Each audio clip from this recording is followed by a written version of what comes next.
Welcome to on record.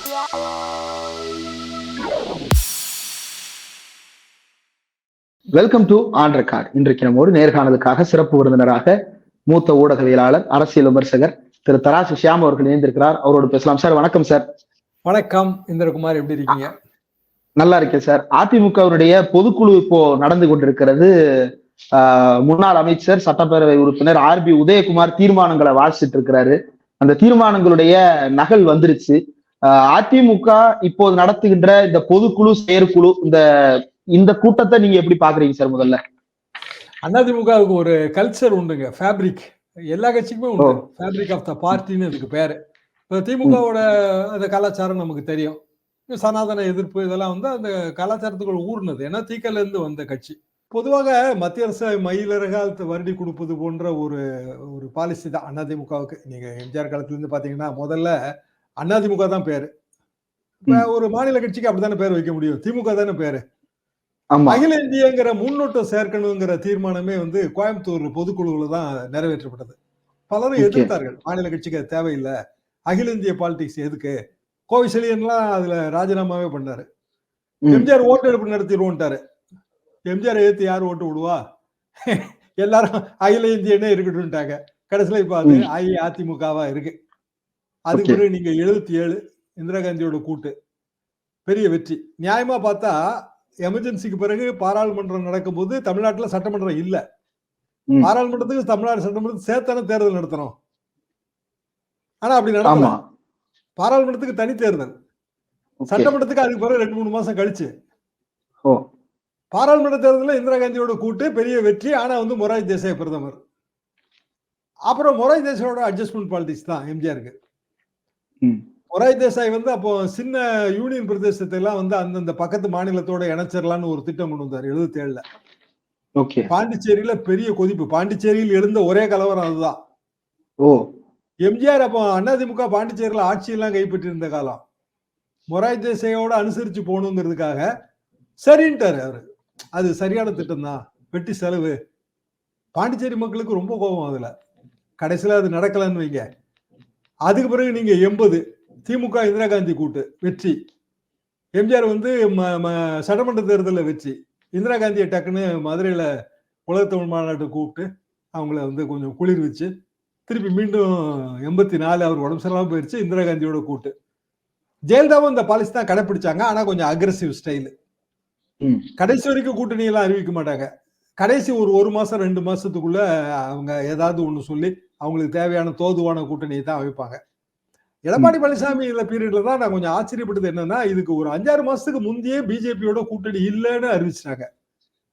அது AIADMK style கிடையாது. AIADMK style என்னன்னா, கூட்டணி பற்றியே முடிவெடுக்க வேண்டிய அதிகாரங்களை பொதுச் செயலாளருக்கு வழங்குகிறோம். இதான் அதிமுக ஸ்டைல். நீங்க எந்த பழைய தீர்மானத்தை வேணாலும் எடுத்து பாருங்க, அப்படிதான் இருக்கும். முதலாக வந்து நான் பார்த்த ஆச்சரியப்பட்ட விஷயம் வந்து அதுதான். ஆச்சரியமா அதிர்ச்சியா? அதிர்ச்சி கலந்த ஆச்சரியம்னு வச்சுக்கோங்களேன். ஏன்னா அந்த ஃபேப்ரிக் ஆஃப் த பார்ட்டியே மாறுது. கட்சியோட கலாச்சாரத்தை இது மாத்துது அப்படின்னு நான் யோசிச்சேன். அப்போ அதிமுக பிஜேபி கூட்டணி இல்ல அப்படின்னு நான் புரிஞ்சுக்கிட்டேன். அதுல இப்பவும் இல்லதான் 2024. ஆனா வலிமையாக மத்திய அரசை கண்டிப்பார்களா? கண்டிக்க மாட்டாங்க.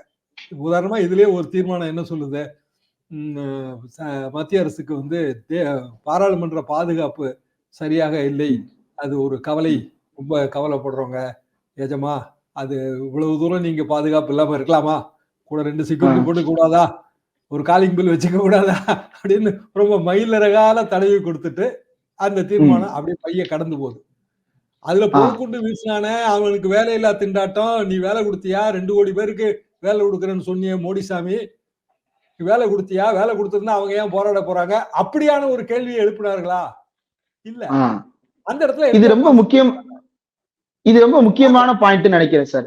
இந்த தேர்தல் 2024 பிரதமர் மோடி அவர் வர வேண்டுமா அல்லது வேறு ஒருவரா அப்படின்றதா இந்த எலெக்ஷனுடைய நரேஷன். ஆல் இந்தியா லெவல்ல வந்து நரேஷன் செட்டு. இதுக்கப்புறம் அதை வந்து யாரும் மாத்த போறதும் கிடையாது, மாறுவதும் வாய்ப்பு இல்லை.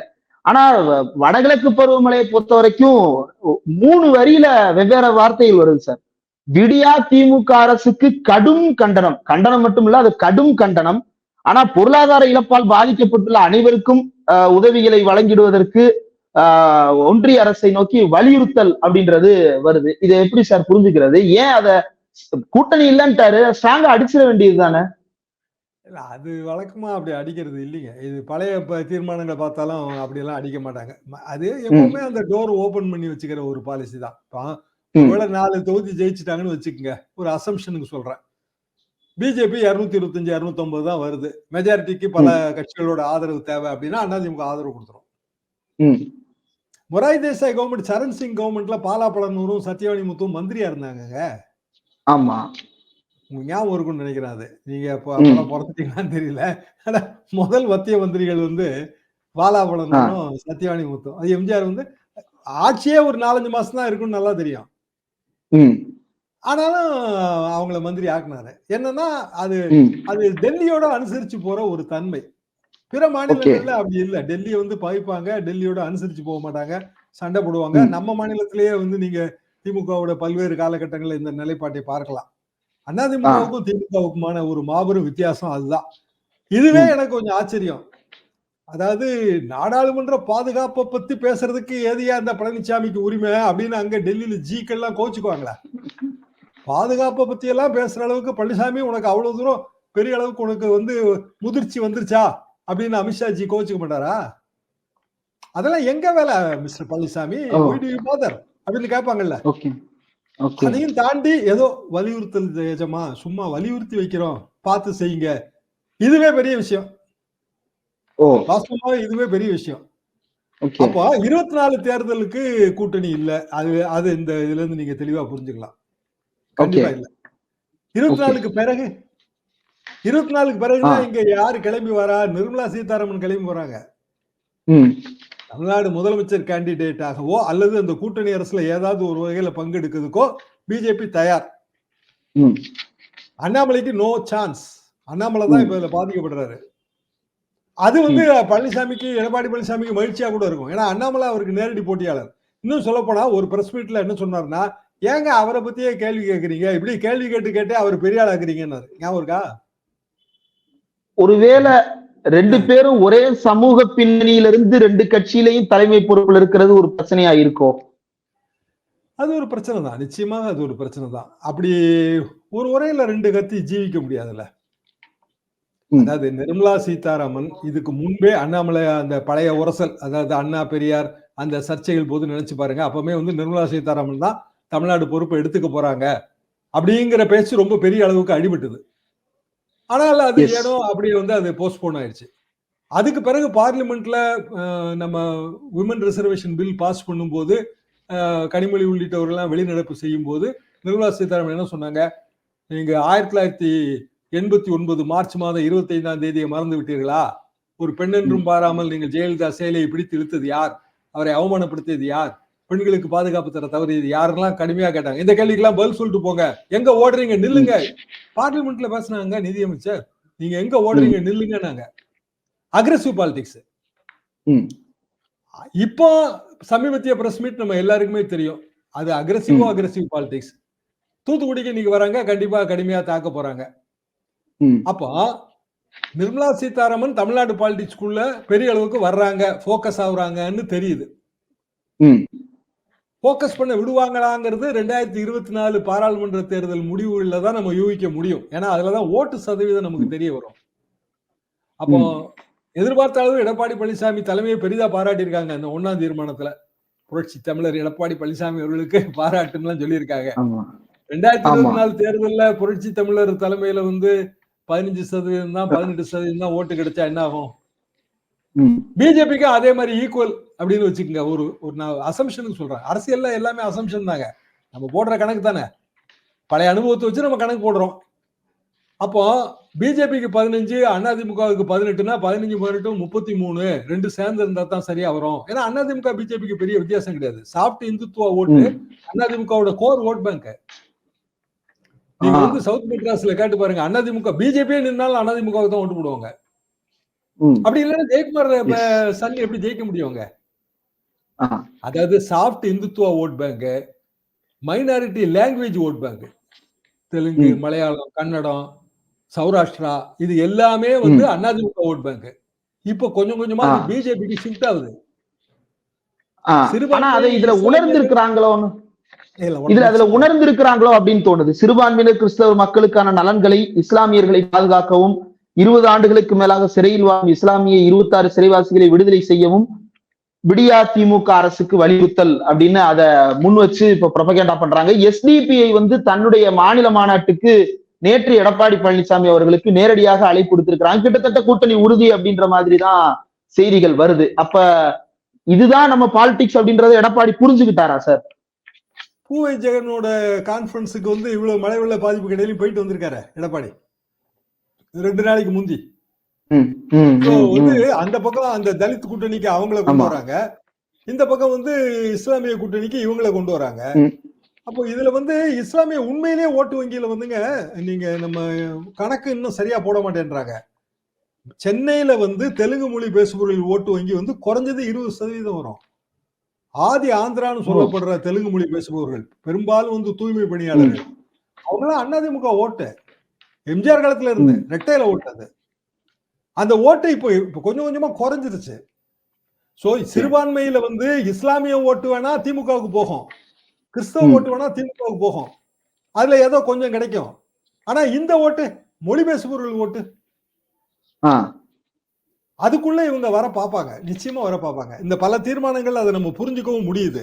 உதாரணமா ஈழத்தமிழர் நலன் காக்க, ஈழத்தமிழர்களுக்கு இரட்டை குடியுரிமை வழங்க மத்திய அரசுக்கு ஒரு வலியுறுத்தி தீர்மானம். இரட்டை குடியுரிமை பத்தி நம்ம ரொம்ப காலமா நம்ம பேசிட்டு இருக்கோம்.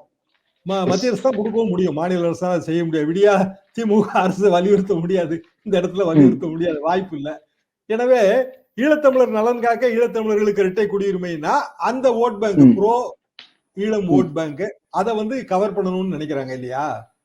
ஆனா இது டபுள் ஸ்டாண்ட் இல்லையா சார்? சிஏஏ என்ஆர்சிக்கு ஆதரவு, இங்க ஈழத்தமிழர்களுக்கு இரட்டை குடியுரிமை, இது என்ன ரெண்டுமே வேற வேற டைரக்ஷன்ல இருக்கே பிரதர். அரசியலே டபுள் ஸ்டாண்ட் தான் பிரதர், ட்ரிபிள் ஸ்டாண்ட் எல்லாம் உண்டு அதுல.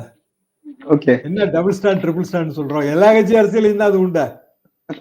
அந்நேரம் என்னவோ அதானே கான்டெம்பரரி பொலிட்டிக்கல் டைனமிக்ஸ் தானே, சமகால அரசியல் இயக்கவியல். இதுதான் அரசியல், அரசியல் சக்கரமே அதுலதான் சுத்துது. 30 வருஷத்துக்கு முன்னாடி உள்ள கதையெல்லாம் நம்மள மாதிரி மூத்த பத்திரிகையாளர்கள் தான் சொல்லிட்டு கிடக்கணும். மத்தவங்களை பொறுத்த வரைக்கும் கரண்டா என்ன, இந்த தேர்தலில் ஜெயிக்க முடியுமா, அடுத்தாப்புல என்ன தேர்தல் வருது அதுல ஜெயிக்க முடியுமா, இதுதானே. அடுத்த தலைமுறையை பத்தி எல்லாம் பேசுறது, போன தலைமுறையில இப்படி இருந்தோம்னு சொல்றதெல்லாம் நம்ம அப்படி பாருங்க. ஓகே, இதுல மொழி மற்றும் கல்வி இது குறித்தும் கூட 15, 16வது தீர்மானங்கள்ல வருது சார்.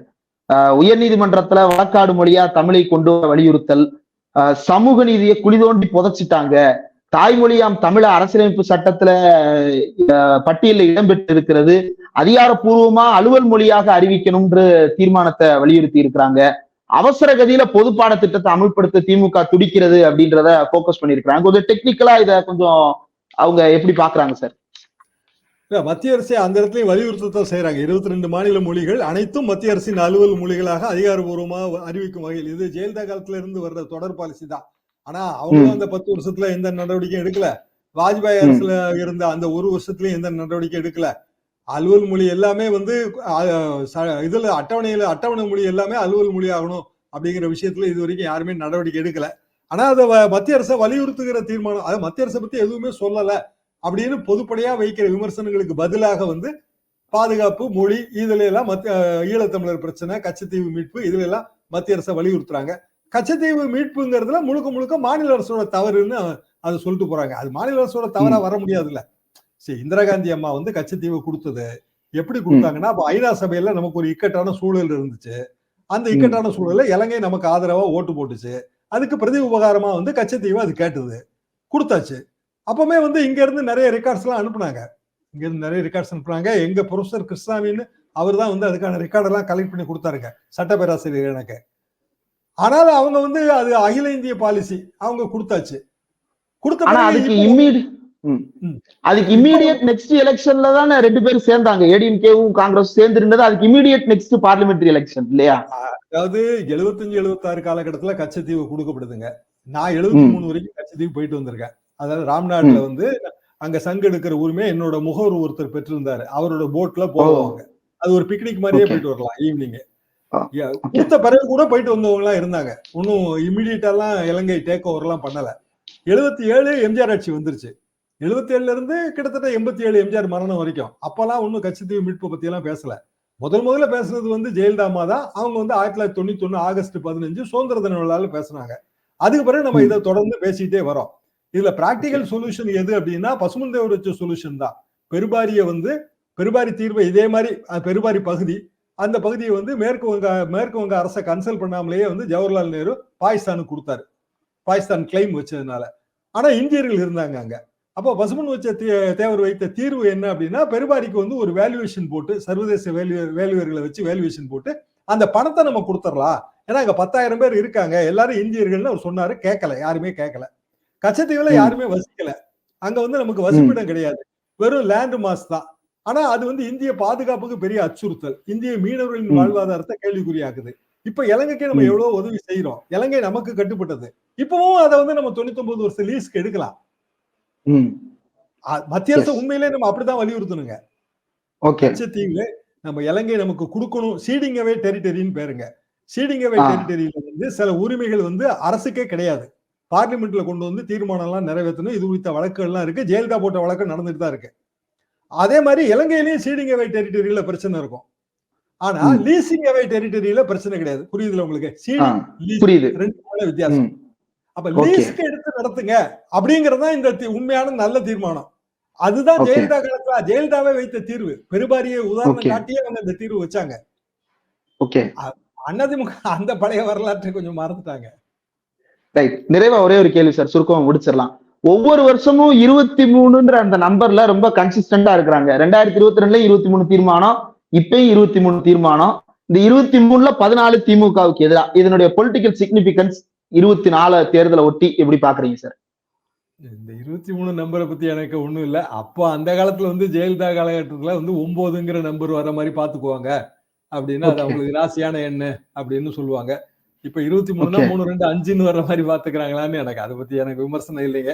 ஆனா பெரும்பாலும் வந்து மாநில அரசுக்கு எதிராக தான் தீர்மானங்கள் இருக்கும். அப்படித்தான் அதை யூகித்தோம். நேற்று கூட நான் சன் நியூஸ் தொலைக்காட்சியில அப்படித்தான் சொன்னேன். அப்படித்தான் இருக்குமே தவிர கூட்டணியை பற்றி எல்லாம் பெரிய தீர்மானங்கள்லாம் வராது. மத்திய அரசுக்கு ஏதாவது ஒரு மைல்டான முறையில கண்டனம் தெரிவிப்பாங்கன்னு தான் நான் எதிர்பார்த்தேன்.